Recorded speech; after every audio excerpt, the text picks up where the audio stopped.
За първи път у нас компании предлагат целогодишни платени стажове. Мярката е опит за ограничаване на младежката безработица у нас, която според данни на Евростат към февруари е 30%.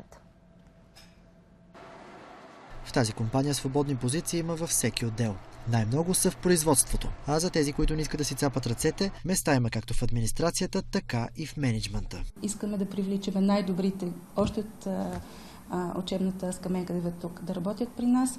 30% от нашите служители, менеджери са възпитаници на УНСС. От УНСС идва и Моника, студент последна година. Участва в конкурса на фирмата, печели стипендия. Разказва, че това и гарантира сигурността, която много от нейните връстници нямат. Една много близка приятелка е била на удължен стаж, но така и така не са предложили работа след това.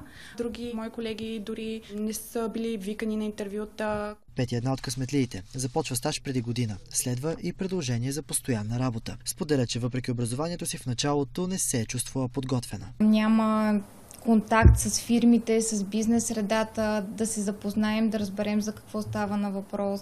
Единственото нещо, което правим, е да учим суха теория и това е. А практиката във фирмата започва с разпределяне в отдел тестени или кулинарни изделия. Следва прикрепяне към отговорник и така 3 месеца в реална работна среда.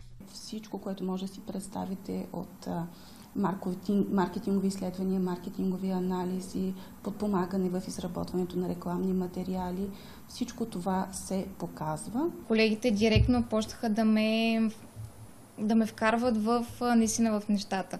Не съм копирала, не съм носила кафе на никой, а единственото нещо, което съм правила, е да работя. От компанията се похвалиха, че близо 50% от техните стажанти намират постоянно място в колектива.